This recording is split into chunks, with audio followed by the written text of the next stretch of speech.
He offered his maid's daughter 3 wishes as a casual game. But her first wish wasn't a house or $1 million. It was an indictment that would shatter his hollow world.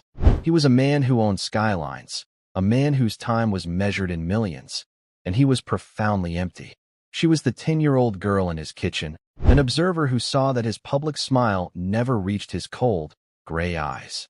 In a fit of arrogant power, the billionaire offered his maid's daughter 3 wishes. He expected requests for toys or trips. But this girl had just heard him refuse her mother a small advance for a painful tooth, moments after publicly donating $5 million. She wouldn't ask for a pony. She would ask for something absurd, an impossible wish that would trap the billionaire, forcing him to see what he had become and what he was about to endure. And before I forget, I'd love to hear where you're tuning in from. Leave a comment below. And with that, let's get to the story. He thought money could buy anything, until he met the girl who wanted nothing. James Anderson stood in his study, staring at his own reflection in the floor-to-ceiling glass. Outside, his vast estate was dark, the fountains silent. He was a man who owned skylines and futures, a man whose time was measured in millions, and he was utterly, profoundly empty. 3 floors below, in the cavernous steel kitchen, 10-year-old Emily Carter finished her math homework. She sat at the staff table, her blonde hair in a neat ponytail. She was waiting for her mother, Mary, who was the head housekeeper. Emily was a quiet child, but she was an observer. She saw things. She saw the way Mr. Anderson's assistants flinched when he entered a room. She saw how his public smile never, ever reached his cold, gray eyes. Tonight, that public voice was in use. Mr. Anderson was in the adjacent dining hall, his voice sharp and loud on a speakerphone. $5 million, yes, James said, pacing. To the children's hospital. Make sure the press release mentions the new oncology wing. It's vital they see the commitment. Schedule the photo op for Friday. Emily looked down at her workbook. She thought of a different phone call. Last week, her mother had been in this same kitchen, whispering, her face tight with worry. She had asked Mr. Anderson's personal assistant for a small advance. Just a few $100s. Emily needed a painful, complicated filling for a cavity, and the insurance didn't cover all of it. The request had been denied. Mr. Anderson does not handle staff payroll directly. The assistant had replied, her voice like ice. Now, Emily listened to the man who refused her mother a few $100s boast about giving away $5 million. It's about legacy, Tom, James continued. It's about making a difference. These children, they deserve a fighting chance.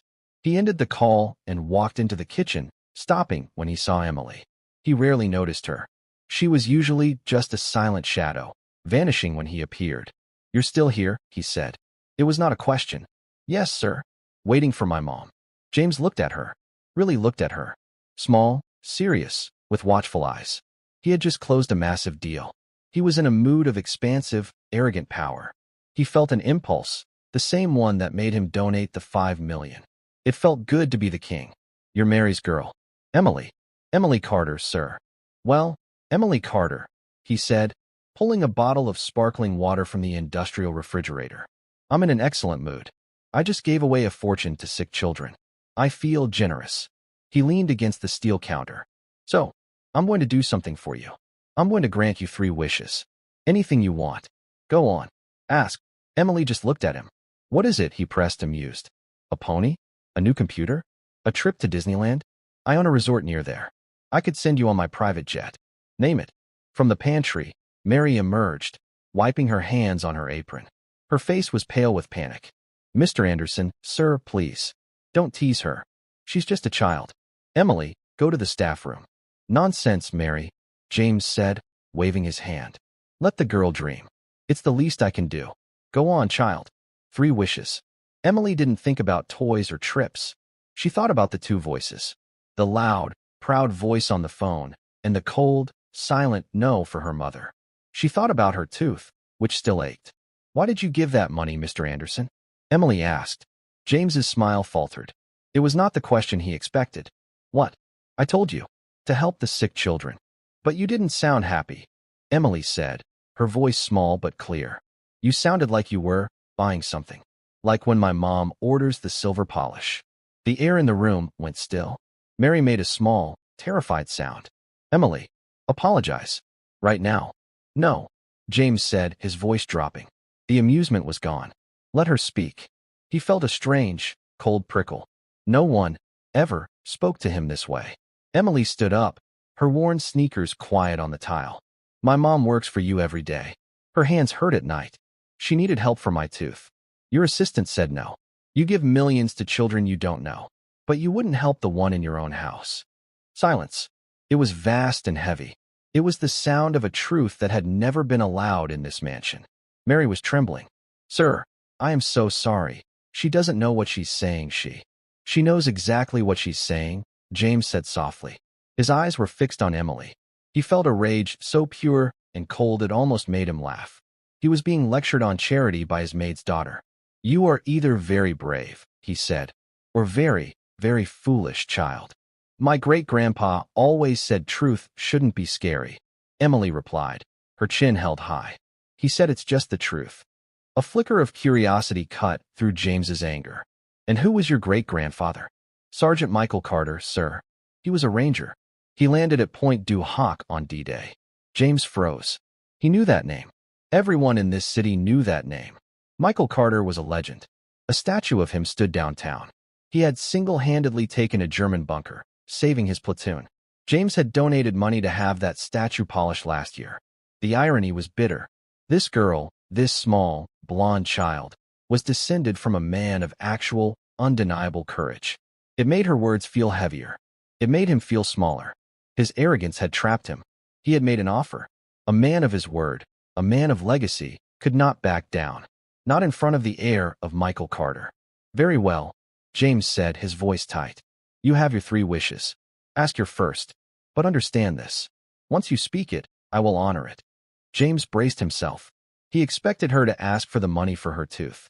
He expected her to ask for $1 million or a house for her mother. The predictable, selfish grasp of human nature. My first wish, Emily said, her voice strong, is for you. James blinked. For me? Yes. I wish you would spend one whole day helping someone. For real. Not just writing a check. She took a breath and delivered the final, impossible condition. With no cameras, no assistants, and without anyone knowing who you are.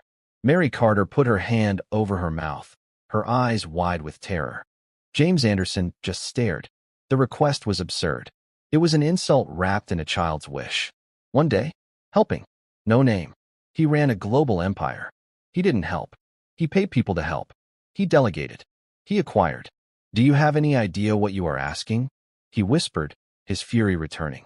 You dare throw my own generosity back in my face? No, sir, Emily said simply. I just want you to see what it feels like. To just help. I think you might like it.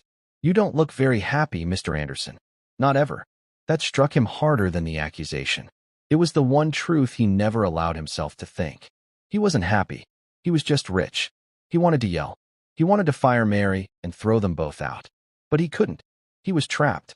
By his own boast, and by the steady, judging eyes of a 10-year-old girl. You are a strange child, Emily Carter, he said. He felt like a king who had just been checkmated by a pawn. Very well, he said, the words tasting like ash. You will have your wish. One day, he pointed a finger at her. But you will come with me. You will be the witness. You will make sure I fulfill this ridiculous bargain. Emily nodded, unfazed. Okay. When? Tomorrow, James snapped. 6 a.m. Be at the front door. Don't be late. He turned and stalked out of the kitchen. The sound of his expensive leather shoes on the marble floor was sharp and angry, echoing up the grand staircase. Mary sank into a kitchen chair. Emily, what have you done? I just made a wish, Mama, Emily said, turning back to her homework. He said I could. Later that night, James stood in his cavernous walk-in closet. It was the size of a small apartment. Suits in shades of black, gray, and blue hung in perfect, endless rows. He called his chief of staff, Susan. Susan, he said, his voice clipped. Clear my schedule for tomorrow. All of it. There was a shocked pause. Sir? But you have the quarterly board review at 3. And the call with the Tokyo Exchange at 8. It's clear. It. All, he repeated. Everything. I will be unreachable. Sir, may I ask why? Is it an emergency? It is a personal matter, he bit off. and have the black Range Rover brought to the front entrance at 5:50 a.m. No driver. I will be driving myself. This time, the silence was longer. Sir? Drive yourself. Are you incapable of following a simple instruction, Susan? No, sir. Of course not, sir. It will be done. He hung up. He stared at his suits. Without anyone knowing who you are. He couldn't wear a $10,000 suit. He walked to a part of the closet he hadn't touched in years. Buried in the back was a pair of dark jeans and a plain, black polo shirt.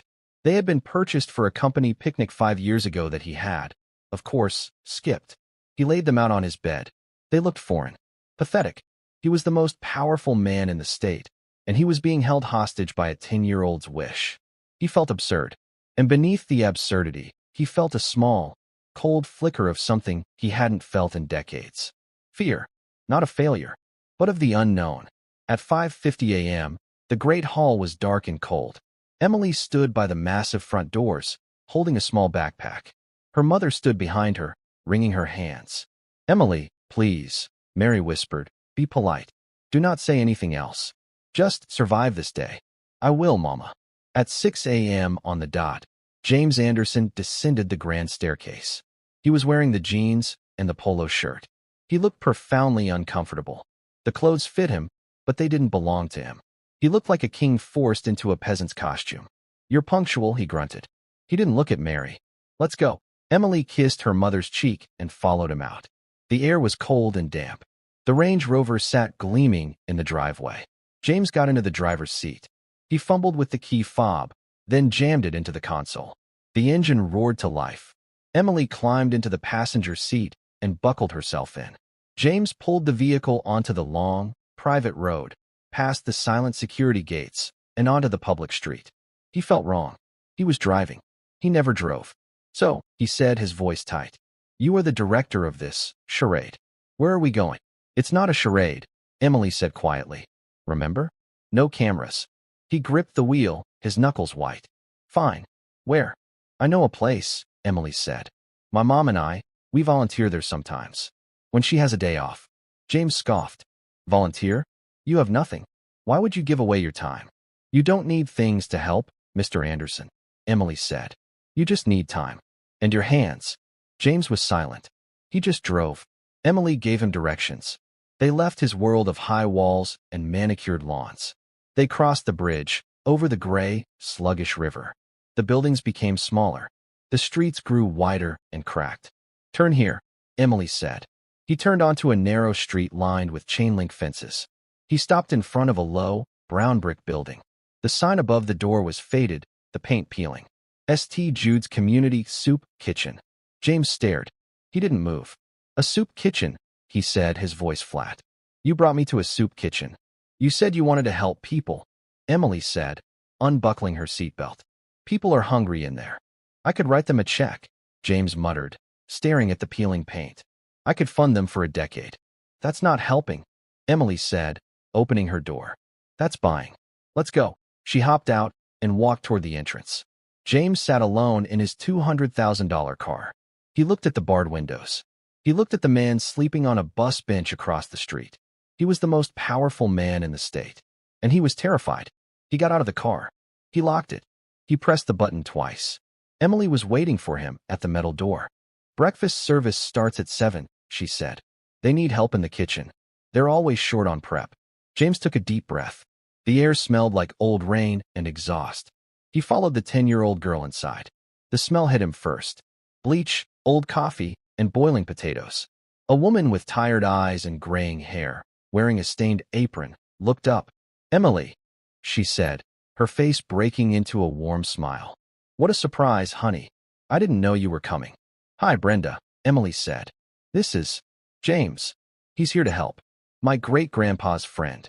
James flinched at the lie, but Brenda just nodded, sizing him up. She saw a tall man in clean, new jeans, looking lost. James, huh? Brenda said, wiping her hand on her apron before holding it out. Well, James, we're glad to have you. We're short-handed. Frank's out sick. She gestured to a pile of burlap sacks in the corner. You look strong. Can you handle potatoes? James looked at her chapped hand. He slowly, reluctantly, took it. Her grip was like steel. Potatoes, he repeated. Yup. We need 'em peeled. All of 'em. For the hash. She pointed to a deep, metal sink.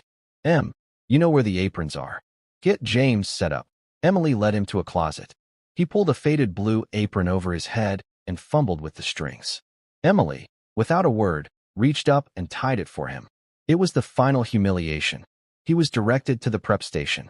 Before him sat 3 massive sacks of potatoes. Next to them was a small, cheap peeler. He picked up the peeler. He picked up a potato. He had never peeled a potato in his life. He scraped. A tiny, pathetic shaving came off. He pressed harder. The peeler skipped and sliced into his thumb. Damn it, he hissed, dropping the potato. A bright red bead of blood welled up. An older man in a wheelchair, wearing a veteran's cap, rolled up next to him. It's a peeler, son, not a broadsword. Watch your angles. He tossed James a bandage from a first aid kit. I'm Sal. I'll be dicing what you peel. Try to keep up. James wrapped the flimsy bandage around his thumb. His face burned. He, a man who navigated hostile takeovers, was being beaten by a root vegetable. He picked up the potato again. He went slower. Scrape. Turn. Scrape. It was maddening. After 5 minutes, he had one, badly mangled potato. Sal looked at it. At this rate, Sal said, we'll be serving breakfast tomorrow. I'm new at this, James growled. No kidding, Sal said. Hands are too soft. James ignored him. He focused. Scrape. Turn. Scrape. An hour passed. James's back ached. His thumb throbbed. He had a small pile of potatoes, but the sack seemed just as full. He was sweating. Emily, meanwhile, was a blur. She was pouring coffee, running trays, talking to the men and women at the tables, smiling. Hey, new guy. Brenda called out. Potato Mountain can wait. Service is starting. We need you on the line. Relief. What do I do? You're on slop, she said, pointing to a massive, steaming vat of potato and egg hash. You get 1 scoop. 1. Not 2. 1. We gotta make it stretch. Got it. James nodded, grabbing the large metal ladle. The line opened. The men and women he had seen waiting filed past, holding plastic trays. The first man shuffled up. He looked to be about James's age, but his face was a roadmap of hard living. He held out his plate. James plopped a scoop of hash onto it. The man stared at the scoop. That's it. That's my portion. 1 scoop, James said, his voice cold. That's the rule. Rule? The man snapped. Easy for you to say, pal. You ain't the one hungry. Next, James said, ignoring him. One by one they came. He scooped. He plopped. He avoided their eyes. He felt their shame, their anger. A young woman with a baby strapped to her chest came through. She looked exhausted. Could I maybe have a little extra? She whispered, glancing at the baby. He doesn't eat solid, but when I eat, he eats. James looked at her. He thought of the $5 million. An abstraction. He looked at the woman. Her need was real. He glanced at Brenda, who was busy. He dipped the ladle back in and gave the woman a second, smaller scoop. Thank you, she whispered, her eyes filling with tears. God bless you. She moved on. James felt a strange, tight feeling in his chest. It wasn't power. It was something else. Something warm and heavy. Suddenly, a commotion started near the door. A large, angry man was shouting at Brenda. What do you mean? You're out of coffee, the man yelled. I've been waiting an hour. I'm sorry, Bill, Brenda said, her voice calm but firm. The machine broke. The coffee's gone. That's not good enough, the man roared, and he slammed his fist on the counter. James tensed. His instinct was to call security, to have the man removed. But there was no security. The man, Bill, advanced on Brenda. I oughta. Hey, James heard himself shout. The man turned. He was big, much bigger than James. What did you say, new guy? James's heart was pounding. He put the ladle down. He walked slowly out from behind the counter. The room was quiet. Emily was watching from the corner. She said the coffee's gone, James said, his voice steady. He tried to sound reasonable, the way he did in a boardroom. Yelling won't fix the machine. Mind your own business, rich boy, Bill sneered, noticing James's clean shirt. What do you know about anything? I know, James said, that she's not the one you're angry at. Bill paused. What's that supposed to mean? You're not angry about the coffee, James said. You're angry that you're here. You're angry that it's cold. You're angry that life hasn't worked out. Bill's face darkened. You don't know me. I don't, James agreed. But I know anger. And yelling at her won't change a thing. It just makes you a bully. The room was dead silent. Bill stared at James. James stared back. He held the man's gaze, unblinking. Bill looked at James. He looked at Brenda. He looked at the room, full of people watching him. Finally, with a growl, he kicked a chair. Forget this. He stormed out, slamming the door. The room let out a collective breath. Brenda leaned against the counter. Wow, James. You handled that. Thank you. Sal rolled over. Not bad, rich boy, he said, with a hint of a smile. Not bad. James just nodded, his adrenaline fading. He went back to the line. He felt shaky, but as he picked up the ladle, he saw Emily.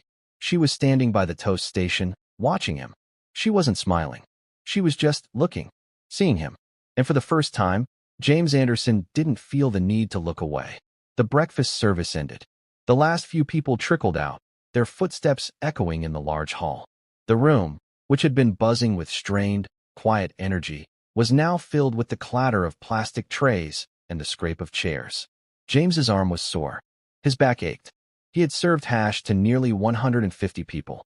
He had been cursed at, ignored, and, in one brief, startling moment, thanked with tears. All right, new guy, Brenda called out, pulling a fresh trash bag from a can. Line's done. Now the real work starts. James looked around. The floor was sticky. The tables were smeared with egg and grease. And in the prep corner, the mountain of potatoes sat, looking like a monument to his failure. You're not done, James, Sal said, rolling his wheelchair over. His voice was gruff, but the mocking tone was gone. Those spuds won't peel themselves for lunch. James nodded. He felt a strange resignation. He was no longer fighting the day. He was just in it. He took off the stained apron, dropped it in a bin, and got a fresh one. He returned to the low sink. He picked up the peeler. He picked up a potato. You're holding it wrong, Sal said, parking his chair beside him. He grabbed a peeler from a drawer and a potato from the sack. You're trying to scalp it. It's not an enemy. Look, like this. Sal's hands, though weathered, were quick and sure.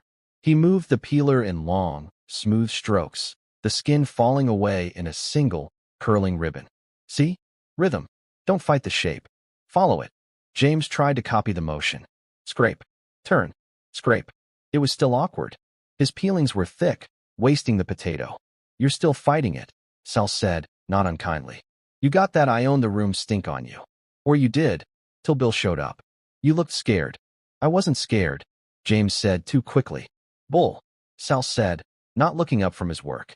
Was terrified every single time I jumped out of a perfectly good airplane. But you do it anyway. That's the trick. Courage ain't about not being scared. It's about being scared and doing the job. You did the job today, James. James looked at the veteran. Sal's legs were gone below the knee. His veteran cap was for a war James had only read about. This man was a hero, like Michael Carter. And he was here, in a soup kitchen, peeling potatoes.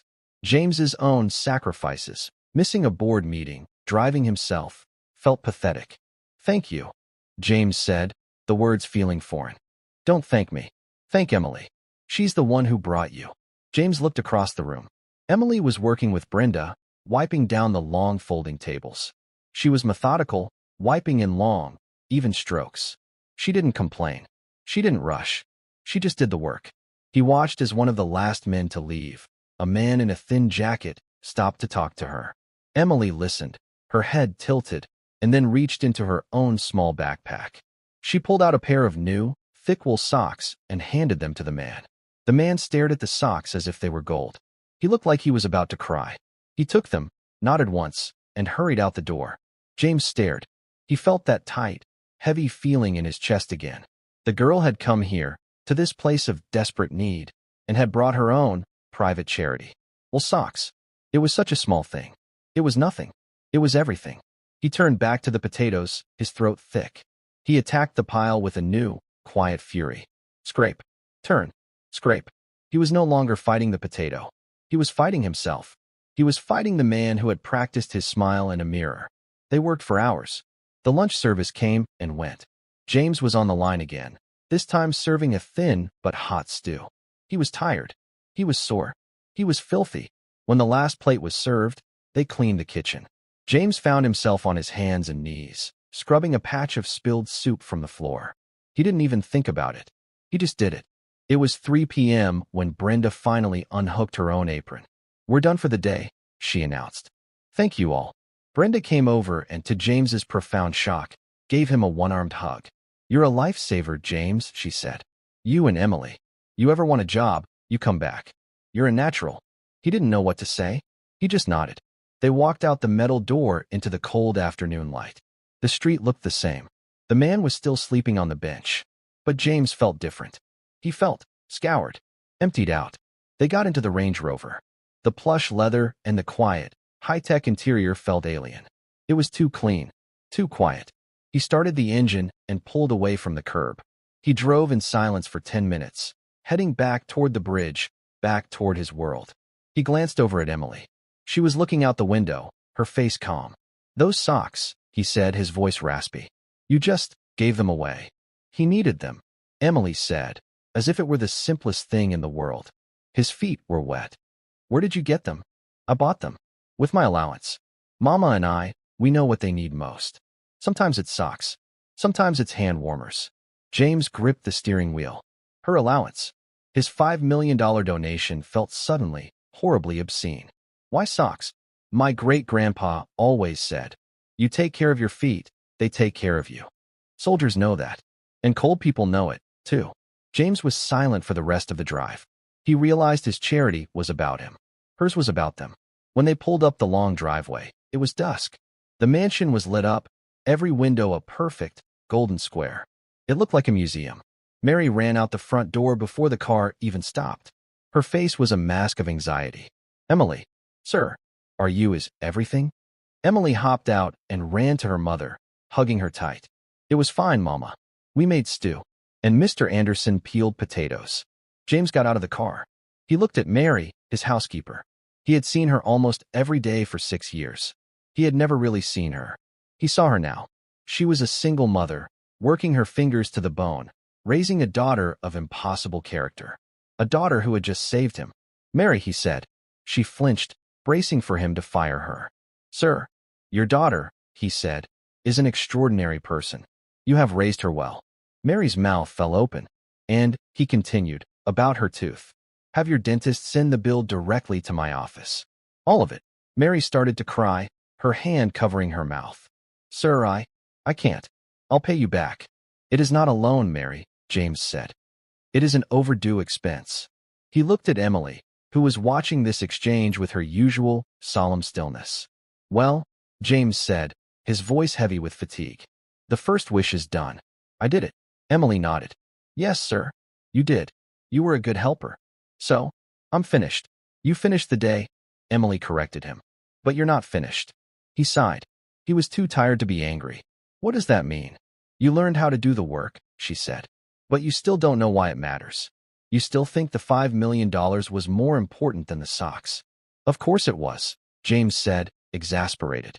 "That $5 million will build an entire hospital wing. It will save hundreds of lives. The socks just made one man's feet warm for a day." "But you saw the man's face," Emily said. "You didn't see any of the children at the hospital." James stopped, the cold evening air hitting his face. "What? The hospital? The one you gave all that money to? The one with the new wing that will have your name on it?" "The children's hospital, yes. What about it? Have you ever been there?" Emily asked. James stared at her. Of course I have. For the gala. For the groundbreaking ceremony. I have the photos in my study." "No," Emily said, shaking her head. "That's for the cameras. Have you ever been inside? Have you ever walked down the halls? Have you ever seen the children you're saving?" He had not. He had people for that.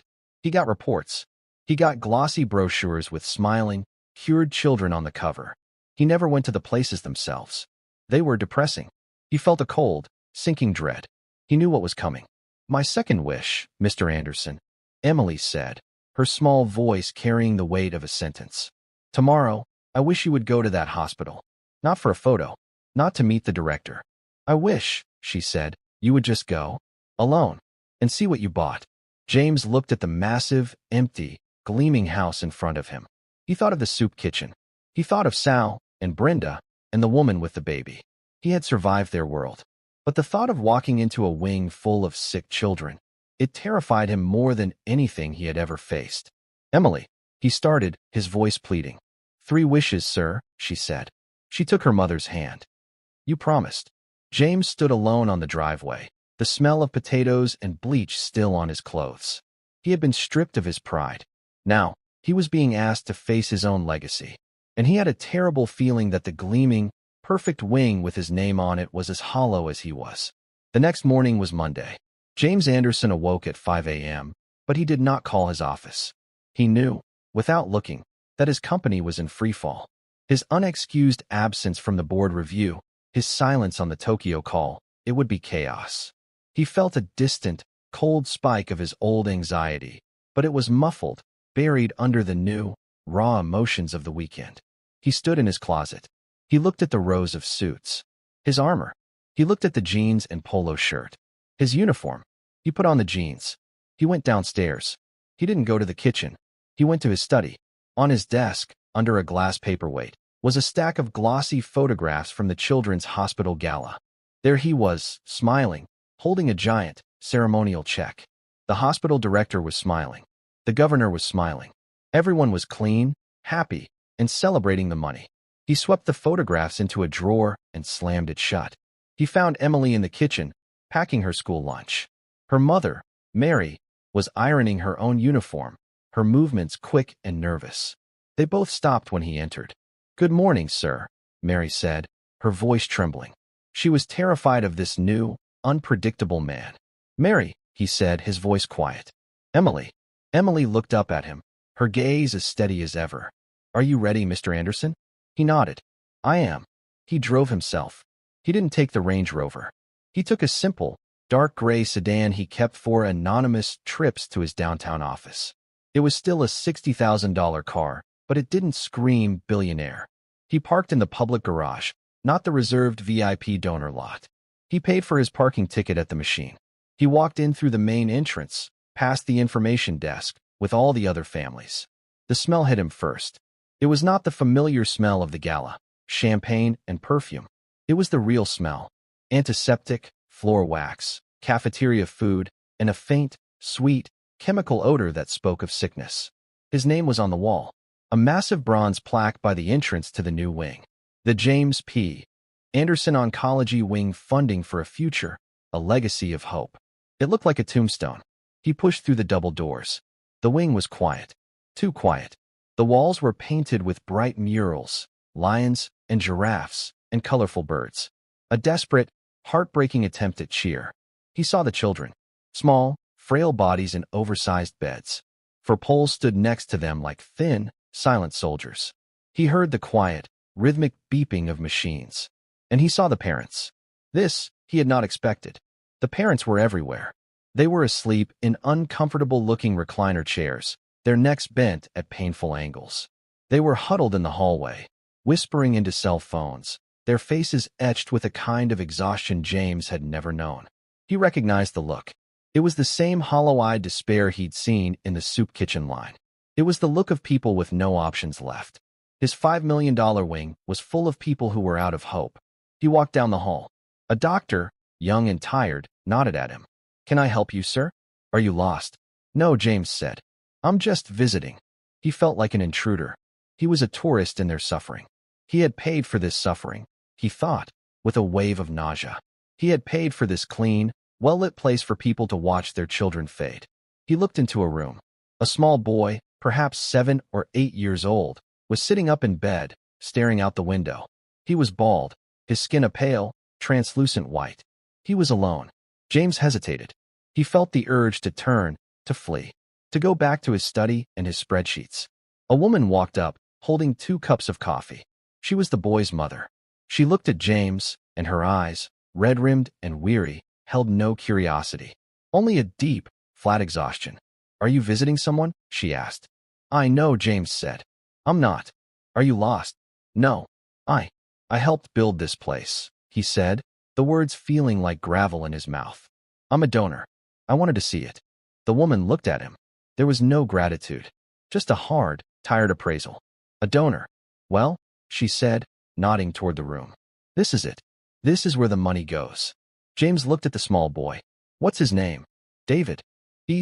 Why is he alone? His father's at work, she said, her voice flat. I was just getting coffee.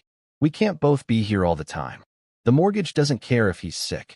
The power company doesn't care. The old, familiar instinct surged in James. The fix. The need to solve the problem. With money. The mortgage, James said, reaching for his back pocket, where his wallet should be. He'd left it at home. I can help with that. I can call my office. I can take care of it. The woman's tired expression vanished. It was replaced by a low, fierce anger. You can what? She whispered, her voice shaking. Write a check? Pay my mortgage? Then what? Will you pay for the next one? Will you pay for the drugs the insurance decided not to cover this month? Will you pay for the gas to drive here every single day? She stepped closer, her anger a shield against her tears. Will you sit here for 12 hours, while he screams because the chemo feels like fire in his bones? James flinched. He had no answer. Your money, she said, her voice breaking, is just walls. It's a place for him to be sick. It's not help. Not real help. People like you. You buy your way out of feeling this. You put your name on a building so you don't have to come inside. She was wrong. The wing was help. The doctors, the nurses, the research, it was all vital. But James knew, in his heart, that she was also right. He had built the stage, but he had refused to watch the play. Inside the room, the boy, David, turned from the window. He looked at James with large, solemn eyes. My game's broken, David said, his voice a tiny, weak rasp. He pointed to a small, handheld video game on his rolling table. The charger port is loose. It won't charge. This was it. A problem. A real, solvable, human-sized problem. James's billionaire instinct roared. I'll buy you a new one. I'll buy you 100. I'll buy the whole company. He looked at the boy. He looked at the mother, who was watching him with bitter expectation, waiting for him to offer his sterile, useless money again. He thought of the soup kitchen. He thought of his conversation with Emily. You just need time. And your hands. Let me see it, James said. He walked into the room. It felt like crossing a border. He sat down in the hard, plastic visitor's chair. He picked up the small blue device. His hands, still sore from peeling potatoes, felt large and clumsy. My father. He was good at fixing things, James said, the memory coming to him from 1,000,000 years away. It was true. His father had been a watchmaker, a man of small, precise movements. A man James had left behind as too small, too slow. He jiggled the port. It was loose, the metal connector inside bent. He looked around. No tools. He was just James. He saw a box of tissues on the table. He took the small, cardboard tab from the opening of the box. He carefully folded it, once, twice, 3 times, making a tiny, firm shim. He used his thumbnail to push the bent connector pin back into place. Then, carefully, he wedged the folded cardboard into the small gap, bracing the loose port. It was a crude, simple fix. He plugged the charger cable back in. The small orange charging light on the device flickered, and then it held, bright and steady. David's eyes, which had been dull, suddenly widened. A small, weak smile touched his lips. You fixed it. It's just a temporary fix, James said, his voice thick. Thank you, David whispered. He picked up the game, his attention immediately captured by the bright, glowing screen. He was, for a moment, just a boy again, not a patient. James stood up. He looked at the mother. She was staring at him, her hand over her mouth. The anger was gone. The bitterness was gone. She was just looking at him. He hasn't smiled, she whispered, a tear rolling down her cheek. He hasn't smiled in 3 days. James Anderson, the man who moved markets, had fixed a broken toy with a piece of trash. And it was the single most important thing he had ever done. He nodded to her, his throat too tight to speak. He walked out of the room. He walked past the nurse's station. He walked down the hall, past the bright, lying murals. He walked out of the wing, past his own name carved in bronze. It meant nothing to him now. The boy's smile meant everything. He drove back to the mansion. He was not the same man who had left. He had been hollowed out. But this time, something new was filling the empty space. He found Emily in the kitchen. She was doing her homework, just as she had been 2 nights ago. It felt like a lifetime. Mary was there, too, peeling carrots for dinner. They both looked up. He was pale. His eyes were red. You saw, Emily said. It was not a question. I saw, he whispered. I met a boy. His name is David. He slumped into the small staff chair. He put his head in his hands. I gave them $5 million, he said, his voice raw and broken. And it meant nothing. I fixed his toy with a piece of cardboard, and that was. He couldn't finish. He finally understood. His money was a shield. It was a wall he built between himself and the world. It protected him from the reality of human need. It kept him separate. It kept him clean. And it kept him empty. I'm ready, he said, looking up at Emily. The arrogance was gone. The anger was gone. He was just a man. A tired, sad man. What is it? The third wish. I'll do it. Whatever it is. Emily looked at him. She saw the change. The coldness in his eyes was gone. The hardness in his mouth had softened. My first wish, she said, was to show you how to work. My second wish was to show you why you should. She stood up, her small face serious. My third wish is the hardest. I wish for you to spend one whole day without your money. At all. He blinked. What do you mean? Like at the soup kitchen? No, she said. That was just for a few hours. I mean a whole day? From morning until night. Tomorrow. You will leave this house. You will not take your wallet. You will not take your phone. You will not take your watch. She pointed to his shoes. You will not take those. Or that car. What? What am I supposed to do? James asked. You will leave here at 6 a.m., just like you did for the soup kitchen. But you will leave on foot. You will have nothing but the clothes you're wearing. This was the final test. She was not just taking away his pride or his anonymity. She was taking away his power. I just walk, he said, the concept alien. You have to survive, she said simply. You have to find food. You have to find your way. You can't call anyone. You can't buy anything. You can't command anyone. You have to ask, or work, or just be. James Anderson, billionaire, titan, philanthropist, felt a cold, primal fear. He had faced an angry man in a soup kitchen. He had faced a grieving mother in a hospital. Now he had to face the world with nothing. He had to become one of the men he had pitted. Okay, he said, his voice hoarse. Tomorrow. Emily nodded. We will see if you can survive, Mr. Anderson.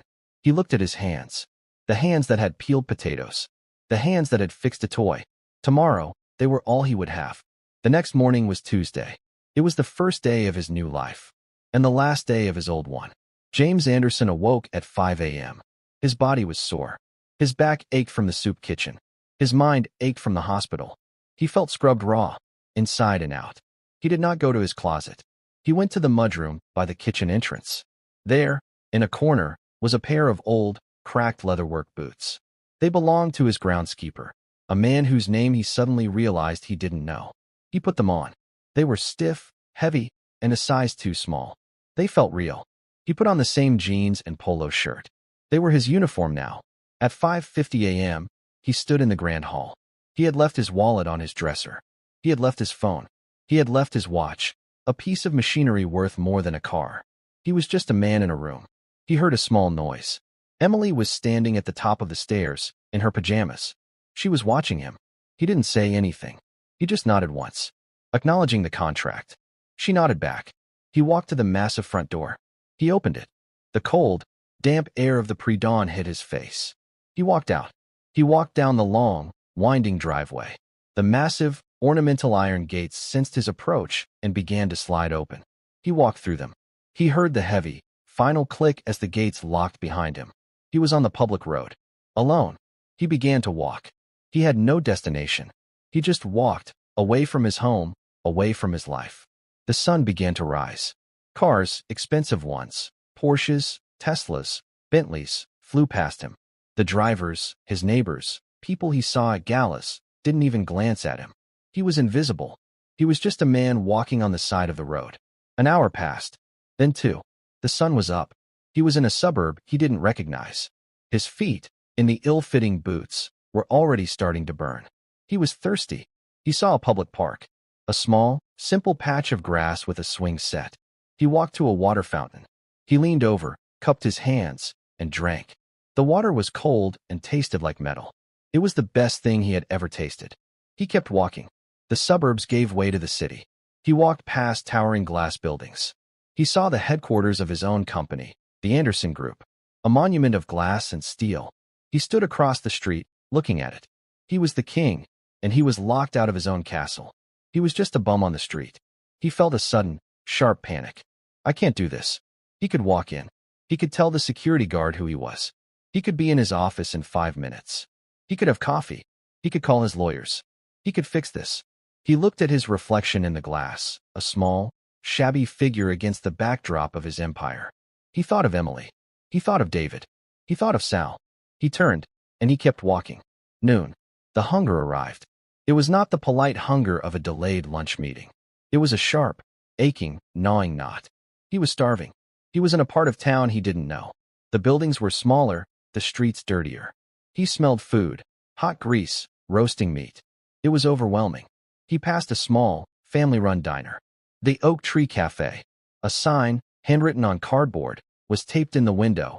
Dishwasher needed. Inquire within. He stopped. He thought of the soup kitchen. He thought of the potatoes. He could do this. He pushed the door open. A small bell tinkled. A woman at the counter, her face lined with exhaustion, looked up at him with deep suspicion. Can I help you? His voice was a dry croak. I need food. I don't have any money. Her eyes narrowed. Then you're in the wrong place. We're not a shelter. But I saw your sign, he said, the words tumbling out. He was humbling himself. He was begging. The dishwasher. I can work. I'll wash dishes. For a meal. Please. The woman studied him. He didn't look like a bum. His clothes were clean, even if they were rumpled. But his eyes looked hungry. She sighed. You don't look the type. I'm a hard worker, James said. It was the truest thing he had said in 30 years. Please. Fine, she snapped. Sink's in the back. You give me 2 hours of hard work. Then you get a sandwich and a coffee. Deal, James said. Thank you. Don't thank me yet, she grumbled. It's a hot, greasy hell back there. She was right. It was worse than the soup kitchen. The water was scalding. The pots were caked with old cheese and grease. The steam filled the tiny room. His back screamed in protest. His hands, already raw, were rubbed red. But he didn't stop. He scrubbed. He organized. He was James Anderson. He didn't just wash, he optimized. He created a system. He was the best dishwasher the Oak Tree Cafe had ever seen. 2 hours later, he had cleaned every pot, every pan, every plate in the place. The small kitchen was spotless. The woman came back, her arms crossed. She looked at the gleaming steel. Her jaw dropped. My word, she said. You're good. I had a lot to clean, he said. She went out front. She came back, not just with a sandwich, but with a full platter. A hot turkey sandwich, the bread grilled, with a pile of French fries and a cup of thick, black coffee. On the house, she said, her voice softer. All of it. James sat on a stool in the back, next to a bag of onions. He ate. The bread was soft. The turkey was salty. The fries were hot. It was, without question, the most delicious meal of his entire life. He ate slowly. He finished every crumb. When he was done, he washed his own plate. Thank you, he said to the woman. You ever need a job, for real? She said. You come back. He nodded. He walked out of the diner. The sun was starting to get low. He was tired. He was sore. And he had to walk home. It was miles. He walked, 1 foot in front of the other. The blisters on his feet had broken. He didn't care. He was just a body, moving. He was no longer a mind. He was no longer a name on a building. He was just James. It was pitch black when he finally reached the gates of his estate. It was past 10 o'clock. He was a shadow. He stood in front of the security camera. The red light glowed. A voice, sharp and suspicious, crackled from the speaker. This is private property. Sir, you need to leave, or I am calling the police. Now. James was too tired to be angry. He was too tired to be anything. He just looked into the camera. Frank, he said, his voice a rasp. It's me. It's James Anderson. Let me in.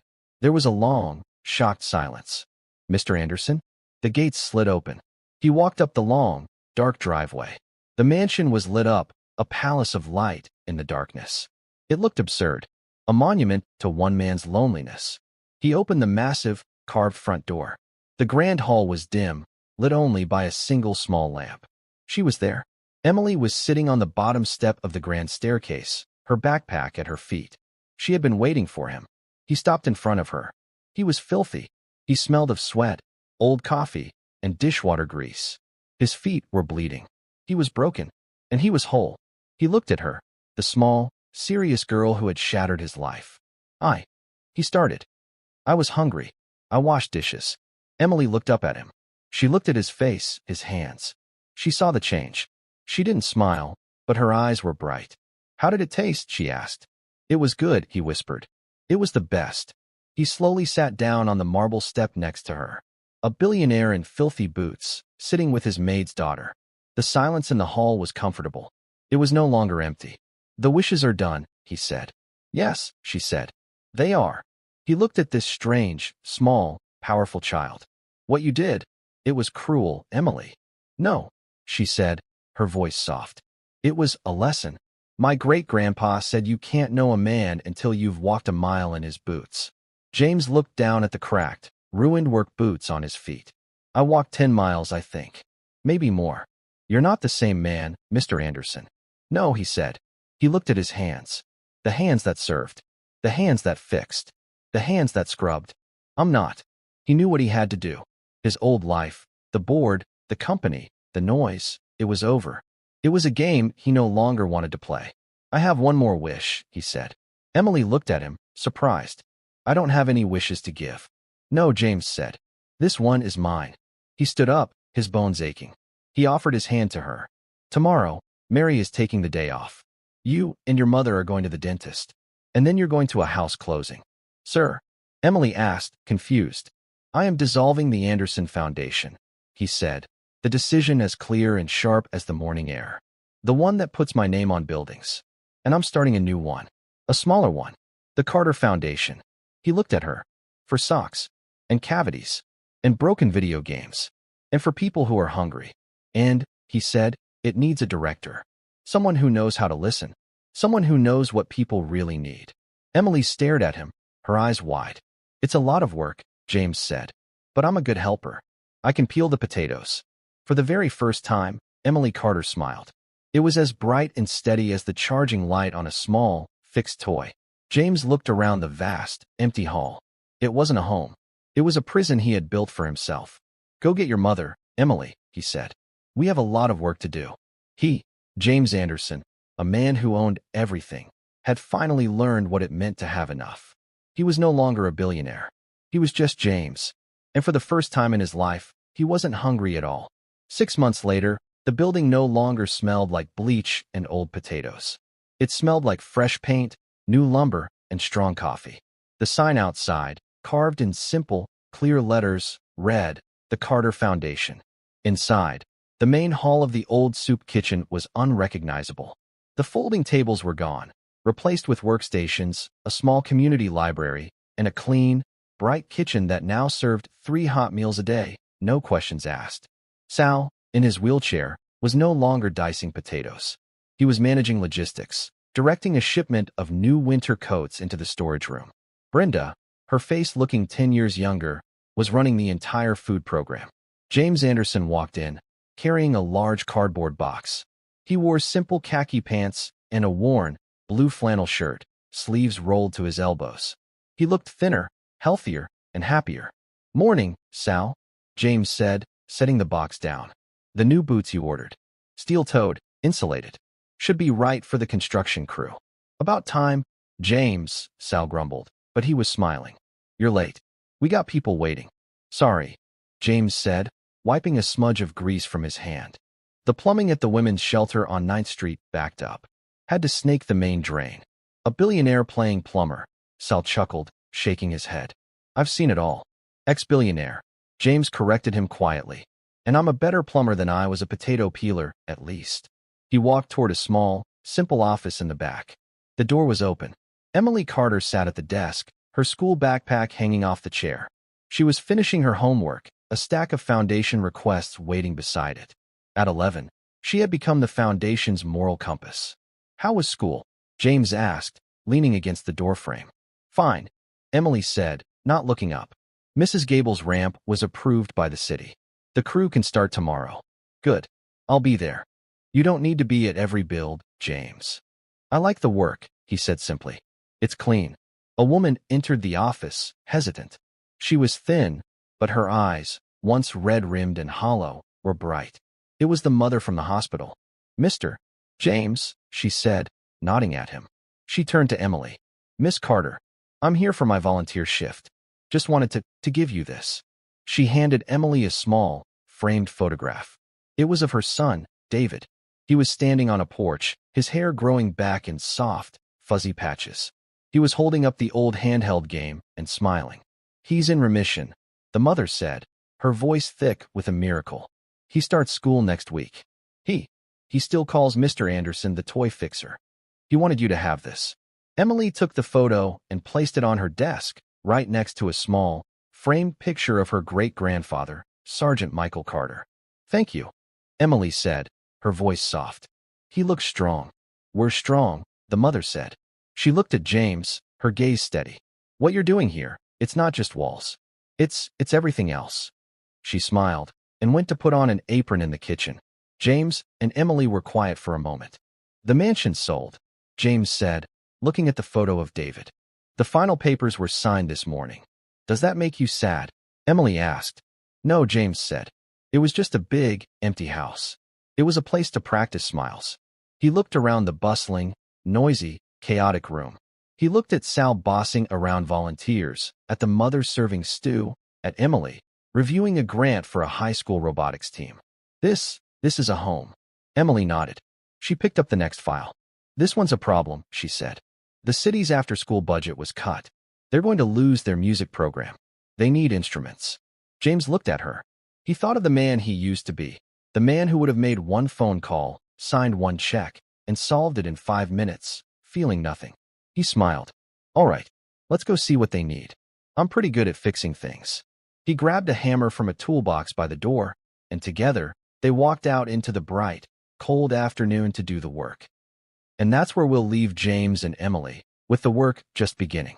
My hope is that this story gave you a chance to step out of your own world and into theirs, even for just a little while.